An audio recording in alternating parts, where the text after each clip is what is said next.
Hello everyone, good morning to all of you. Welcome to logic Pathshala. आज के इस video में हम कवर करेंगे 29 सितंबर के इंपॉर्टेंट करंट अफेयर्स के क्वेश्चंस एंड ओवरऑल आपकी जो वीडियो है वो आपके एग्जाम के लिए बहुत इंपॉर्टेंट है। एंड लास्ट में हम लोग क्विक रिवीजन भी करते हैं। और आज आपको जो जनरल अवेयरनेस के क्वेश्चन मिलेंगे वो आपको स्पोर्ट्स और जो गेम्स से एसोसिएटेड कप एंड ट्रॉफीज़ होते हैं उन पर हम क्वेश्चंस करने वाले हैं, क्योंकि यहाँ से भी आपको डेफिनेटली क्वेश्चन देखने को मिलता है। सो कंप्लीट इस वीडियो को ज़रूर देखिएगा। ओवरऑल आपको बहुत सारी इन्फॉर्मेशन यहाँ से मिलने वाली है। तो चलिए वीडियो की शुरुआत करते हैं। कैसे करेंगे? एक बहुत ही अच्छे से मोटिवेशन कोट से करेंगे। देखिए क्या है, a little progress each day adds up to big result. अगर आप हर एक दिन ना अपने अंदर एक छोटी प्रोग्रेस लाती हो, एक छोटा सा ही चेंज लेके आते हो ना, तो एक वो बड़ा रिजल्ट लेके आएगा। आपकी कोई भी आदत हो, जैसे आप रोज़ अगर मान लीजिए आपने, मैं जस्ट फॉर एग्जांपल बता रही हूँ, अगर आप 1 घंटा पढ़ाई कर रहे हो देन आप उसको एड ऑन करो, आप उसको 1.5 घंटा करो, 2 घंटा करो, तो आप थोड़ा थोड़ा स्लाइटली चेंज करोगे ना, तो डेफिनेटली इसका फ़र्क आपको देखने को ज़रूर मिलेगा। तो चलिए फिर इसी के साथ वीडियो की शुरुआत करते हैं। पहला क्वेश्चन देखिए हमारे पास क्या है, which country declared all crypto currency transactions illegal. So अभी हाल ही में कौन सी देश ने ऐसा बोला है कि जो क्रिप्टो करेंसी का जो ट्रांजेक्शन लेन देन किया जाता है उसे उन्होंने अवैध घोषित किया है। सो ये कौन सी कंट्री है? कंट्री का नेम है आपका चाइना। चाइना यहाँ पर करेक्ट आंसर हो जाएगा। तो देखो, चाइना का जो पीपल्स बैंक ऑफ चाइना है ना, उन्होंने इस क्रिप्टो करेंसी लेन देन को जो है वो इलीगल घोषित किया। और इस कदम के बाद ध्यान रखिएगा, जो बिटकॉइन है उसकी वैल्यू जो है वो 5.5% गिर भी गई है। ठीक है, ये भी आपको ध्यान रखना है।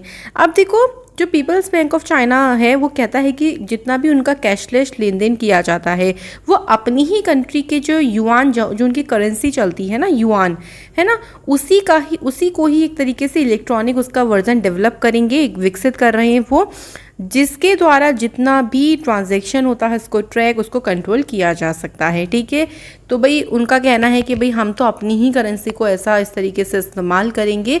सो इसलिए उन्होंने जो क्रिप्टो करेंसी का ट्रांजैक्शन होता है इसको इलीगल घोषित किया है। सो आंसर याद रखिएगा, China is the correct answer. Okay, second question है डॉक्टर भारती प्रवीण पवार। ये नाम आपके लिए इंपॉर्टेंट होता है क्योंकि ये नाम आप लोगों से डायरेक्टली क्वेश्चन भी बनता है। अब बताओ इनके पास कौन सा या ये कौन सी यूनियन मिनिस्टर हैं? तो देखो, ये यूनियन मिनिस्टर हैं स्टेट की for health and family welfare की। ठीक है, सो इन्होंने अभी जो है वो लीड किया है Indian delegation at the 4th Indo US health dialogue, जो कि कहाँ पे हुआ है ये हमें क्वेश्चन में बताना है। सो किस स्थान पर आयोजित चौथे भारत अमेरिका स्वास्थ्य संवाद पर भारतीय प्रवीण पवार ने भारतीय प्रतिनिधित्व मंडल का नेतृत्व किया, मतलब इंडिया को इन्होंने रिप्रेजेंट किया है। ठीक है, तो ये हुआ कहाँ पे है? ये हुई है न्यू दिल्ली में। तो ये आपको ध्यान रखना है। अब जो ये पूरा का पूरा डायलॉग हुआ है इसको लीड किसने किया? ये तो इन्होंने इंडिया को रिप्रेजेंट किया था, इसको लीड किया है MS लॉयस पेस ने। MS लॉयस पेस जो कि director office of global affairs जो है उसके डायरेक्टर हैं, इन्होंने इसको लीड किया। अच्छा, ये जो 2 दिन का डायलॉग हुआ है, देखो इसमें हेल्थ सेक्टर से रिलेटेड दोनों देशों ने आपस में जो हेल्थ सेक्टर से रिलेटेड आपस में वो किस तरीके से कोलैब कर सकते हैं, एक दूसरे के साथ सहयोग कर सकते हैं, तो इस तरीके से यहाँ पर पूरी की पूरी जो है वो बातचीत संपन्न हुई है इस डायलॉग के अंतर्गत। ठीक है, तो 2 क्वेश्चन बन जाएंगे कि कौन सा एडिशन हुआ, किसके बीच में हुआ, और एक ये भी बन सकता है कि इंडिया को रिप्रेजेंट किसने किया। अगला क्वेश्चन है DRDO has carried a successful maiden test flight of a new version of the Akash missile named. अब देखो, DRDO ने तो सक्सेसफुली टेस्ट कर दिया नए वर्जन आकाश मिसाइल का। क्वेश्चन में हमसे बात करी है कि इस नए वर्जन का नाम आप लोग बताएं, तो नए वर्जन का जो नाम रखा गया है वो रखा गया है आकाश प्राइम। अच्छा, कभी जब भी कोई टेस्ट किया जाता है इसको कहीं ना कहीं से तो किया जाएगा, बिल्कुल किया जाएगा। तो इसको जो टेस्ट किया गया है वो चांदीपुर रेंज से किया गया है, जो कि कहाँ पे है? उड़ीसा में है। ठीक है, ये ध्यान रखना है। देखो, जब भी नया वर्जन आता है ना, तो पुराने वर्जन में कुछ ना कुछ इम्प्रूवमेंट लाई जाती है, बिल्कुल। तो इस मिसाइल में भी इम्प्रूवमेंट ये लाई गई है, देखो कि अगर एनिमी दुश्मन का कोई भी विमान आ जाएगा तो बिल्कुल उसकी नकल करेगा, मिमिक करते हुए एक हवाई मतलब एक तरीके से एरियल अटैक करेगा और उसे नष्ट कर देगा। तो ये खासियत है इस नए वर्जन में, जो कि आकाश मिसाइल का नया वर्जन है। और इसको सक्सेसफुली टेस्ट किसने किया है? DRDO ने किया है। DRDO की बात करते हैं, डिफेंस रिसर्च डेवलपमेंट ऑर्गेनाइजेशन। 1958 में इसकी स्थापना हुई, न्यू दिल्ली में इसका हेडक्वार्टर है and doctor G Satish Reddy इसके चेयरमैन हैं। कुछ टाइम पहले DRDO ने देखो एडवांस जेफ टेक्नोलॉजी को डेवलप किया। DRDO के द्वारा ही सिंगल क्रिस्टल ब्लेड टेक्नोलॉजी को डेवलप किया गया था और Python 5 air to air missile का सक्सेसफुली टेस्ट किया। तो देखो ऐसे तो काफ़ी सारी मिसाइल्स है, जस्ट मैं आपको 2-3 न्यूज़ आपको एडिशनल बता दी। ऐसे करके हम जब भी DRDO की बात आया करेगी तो कुछ ना कुछ हम लोग यहाँ पर जो एडिशनल फैक्ट होता है इसको ज़रूर पढ़ा करेंगे। इसके बाद है ICRA revise GDP growth of India to dash in physical year 2022। तो भैया विद फाइनेंशियल तो फाइनेंशियल ईयर जो 2022 है इसमें भारत की GDP वृद्धि को संशोधित किया गया। कितना % किया गया? अच्छा, आप लोग इतना सोच के रखो कि ICRA की फुल फॉर्म क्या होती है, अभी हम डिस्कस करेंगे इसके बारे में भी। यहाँ पे देखिए संशोधित करके अब कितना किया गया है? 9%, या आपको ऐसे भी लिखा सकता है 9.00%, सेम ही है। अगर हम बात करें, ये तो देखो फाइनेंशियल ईयर 2022 के लिए है। इससे पहले क्या था ये रेट था इससे पहले 8.5%। ठीक है, अब बात करते हैं ICRA की। देखो ये क्रेडिट रेटिंग एजेंसी है जो गुड़गांव बेस्ड है और मूडीज कॉरपोरेशन के द्वारा ये रन करी जाती है, ओन करी है। इसकी फुल फॉर्म में देखिए investment information and credit rating agency. 1991 में इसकी स्थापना हुई। इसके CEO कौन है? N शिवरमन। तो एडिशनल फैक्ट में आपको सारी बातें याद होनी चाहिए। इसके बाद है अगला question, which became the first station to be completely powered by solar power. तो सौर ऊर्जा से पूरी तरह से संचालित होने वाला पहला स्टेशन कौन सा बन गया है? तो यहाँ पे देखिए करेक्ट आंसर क्या हो जाएगा? The correct answer is Chennai central railway station. ये बन गया है पहला ऐसा स्टेशन जो पूरी तरह से सोलर पावर से चलेगा। ठीक है, 100% जो एनर्जी है यहाँ पे सोलर एनर्जी का यूज़ किया जाएगा। अच्छा, अगर हम बात करें चेन्नई रेलवे स्टेशन की, तो ये आता है साउथ सेंट्रल रेलवे जोन के अंडर में, which is going to become the world largest green railway network. भाई ये दुनिया का सबसे बड़ा ग्रीन रेलवे नेटवर्क जोन में आता है साउथ सेंट्रल रेलवे जोन, और इसी के अंतर्गत आता है चेन्नई सेंट्रल रेलवे स्टेशन। यहाँ पे जो सोलर पावर की कैपेसिटी रखी गई है इस स्टेशन की वो है 1.5 मेगावाट।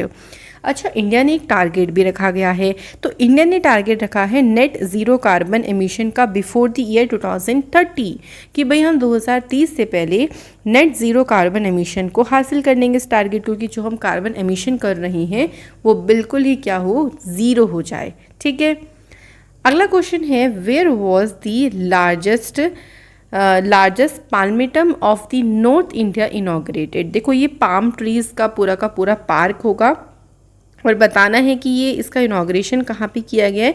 ये भी ध्यान रखो, ये उत्तर भारत का सबसे बड़ा रहेगा। ठीक है, तो आंसर यहाँ पर क्या हो जाएगा? Uttarakhand is the correct answer. बात करते हैं इसके बारे में, तो देखो उत्तराखंड में भी जो हल्द्वानी एरिया पड़ता है नैनीताल डिस्ट्रिक्ट में, वहाँ पे इसको डेवलप किया गया है।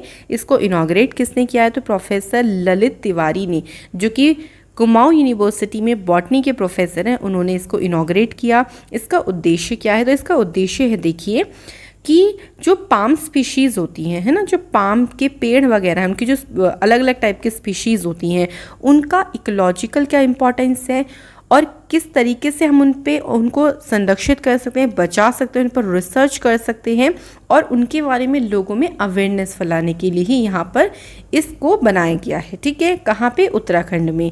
तो उत्तराखंड के CM कौन है? पुष्कर सिंह धामी। गवर्नर है गुरमीत सिंह, लेफ्टिनेंट जनरल गुरमीत सिंह। यहाँ पे देखिए मुख्यमंत्री सौर स्वरोजगार योजना शुरू हुई। इंडिया का पहला स्नो लेपर्ड कंजर्वेशन सेंटर ये भी शुरू हुआ आपका उत्तराखंड में। पहला पॉलिनेटर पार्क यहाँ पे शुरू किया गया और पहला crypto gaming garden of India भी यहाँ पे स्टार्ट किया गया। तो ये आपको ध्यान रखना है, किससे? उत्तराखंड से। इसके बाद देखो क्वेश्चन हमारे पास क्या है, हाल ही में कौन से राज्य की सोजत मेहंदी को जीआई टैग मिला है? तो भाई जीआई टैग यानी ज्योग्राफिकल इंडिकेटर, ये उस जगह की खास चीज़ होती है। अब ये चीज़ देखो कोई खाने की भी हो सकती है या फिर कोई आप कह लो कि मतलब नॉर्मल कोई प्रोडक्ट भी हो सकता है, हर टाइप में जीआई टैग मिल जाए जो उस एरिया की खास बात होती है। तो सोजत मेहंदी को जीआई टैग मिला है और ये कहाँ से बिलोंग करती है? ये राजस्थान से संबंधित है। ठीक है, सोजत मेहंदी का जो ओरिजिनेट होता है फ्रॉम द मेहंदी लीव्स, जो मेहंदी की पत्तियां हैं जो कि सोजत जगह है वहाँ पे उगाई जाती हैं, वहाँ से सोजत मेहंदी जो है वो इसकी उत्पत्ति होती है। ये फुली नेचुरली कल्टिवेटेड होती है बाय रेन वाटर के द्वारा for getting high lawsone content in mehndi leaves. तो पूरी तरीके से इसकी जो खेती है वो प्राकृतिक रूप से की जाती है। अब देखो मैंने कुछ जीआई टैग यहाँ पे रखे हुए हैं ताकि हम लोग थोड़ा बहुत यहाँ से क्विक रिवीजन अपना मार लें। तो देखो सबसे पहला क्या है, चाकहो, जो कि ब्लैक राइस है, जो कि मणिपुर के हैं और इनको जीआई टैग मिला था। टेराकोटा, ये बिलोंग कहाँ से करता है? गोरखपुर उत्तर प्रदेश से। तो आप लोगों से एग्जाम में दो तरीके से क्वेश्चन बनेंगे। देखो एक तो आप लोगों से जीआई टैग मतलब प्रोडक्ट का नाम देके पूछ लेंगे कौन सा स्टेट से, या फिर ऐसे भी पूछ सकते हैं कि इनमें से कौन सा ऐसा प्रोडक्ट है जो इस राज्य से संबंधित नहीं है, लाइक ऐसा भी पूछ सकते हैं। ठीक है, वाइट एंड ग्रीन टी जो कि दार्जिलिंग से बिलोंग करती है। जर्दालू मैंगोस बिहार, गुच्ची मशरूम जम्मू कश्मीर, एंथीरिया रुमाल तेलंगाना। तो काफ़ी सारे जीआई टैग्स जो है वो ऑलरेडी दिए जा चुके हैं और ये 10 साल के लिए जो है वो वैलिड रहता है।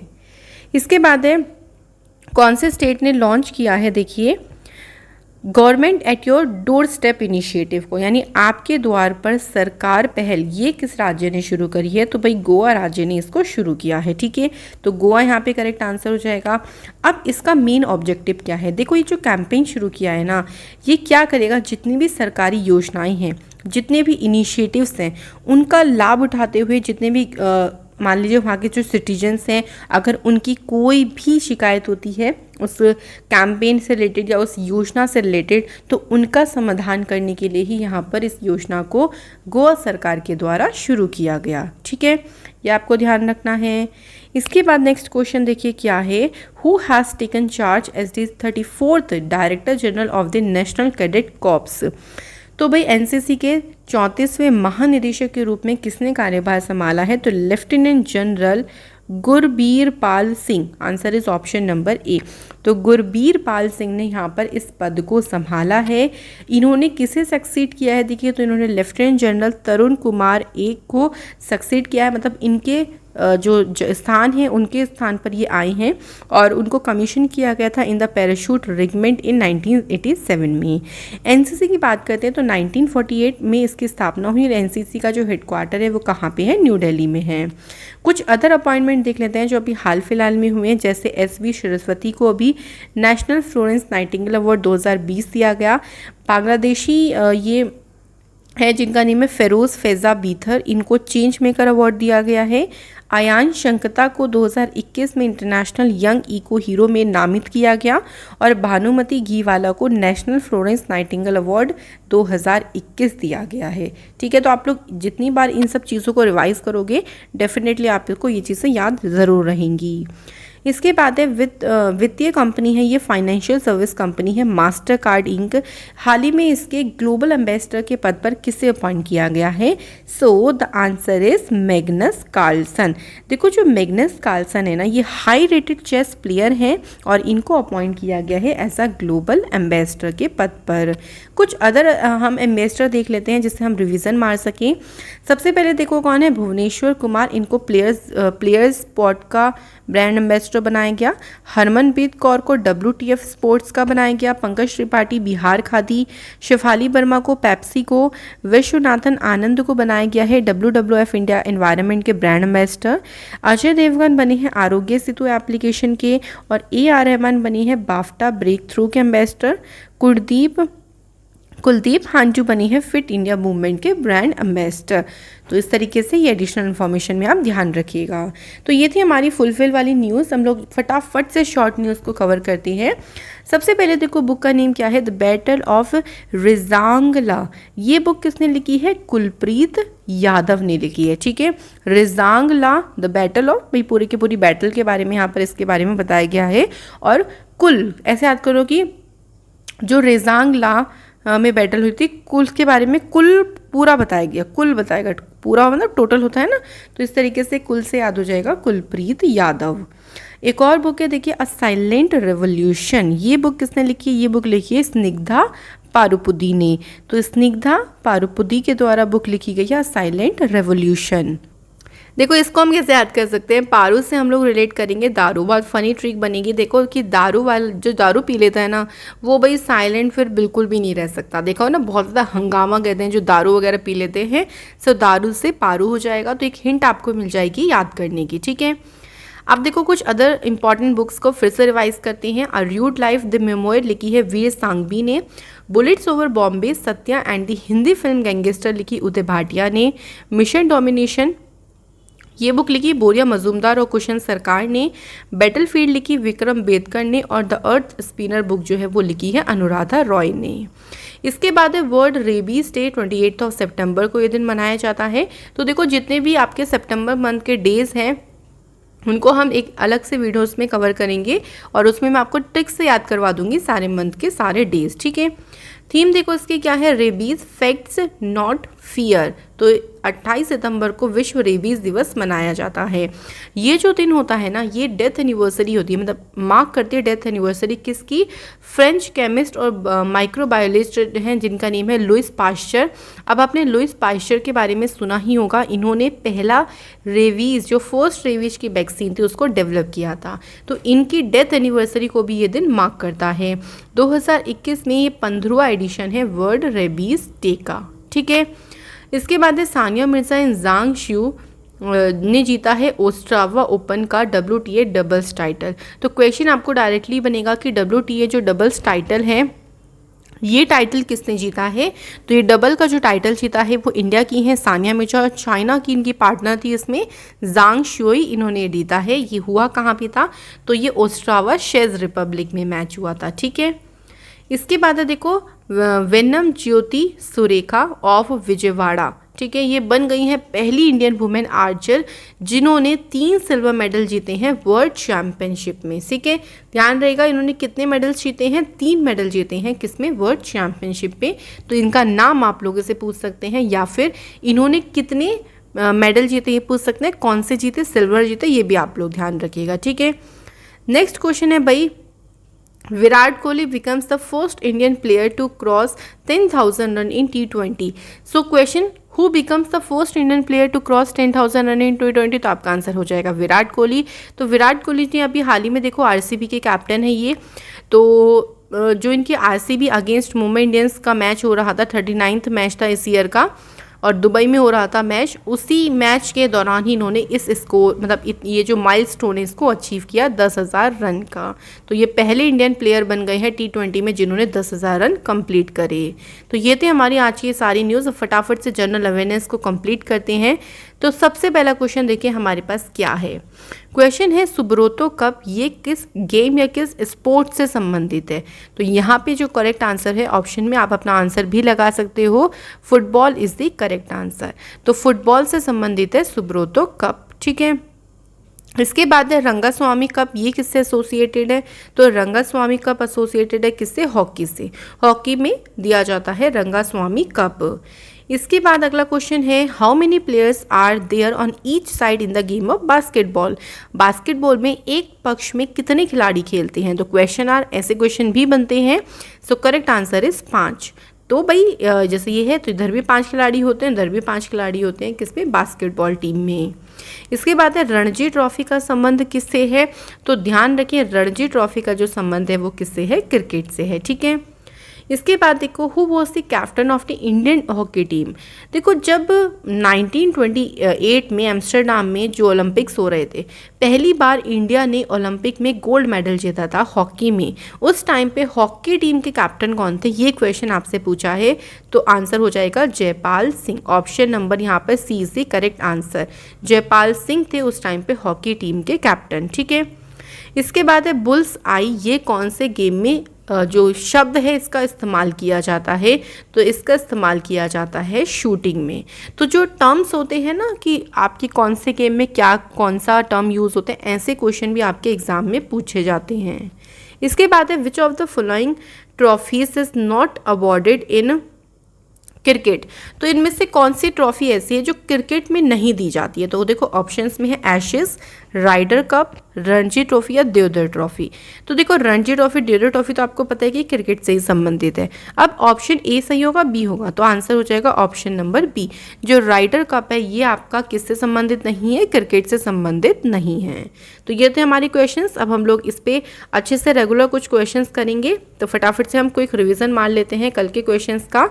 पहला है, इसरो ने अभी हाल ही में किसके साथ एक एग्रीमेंट साइन किया है to develop of a small satellite? तो आंसर हो जाएगा क्या? भूटान।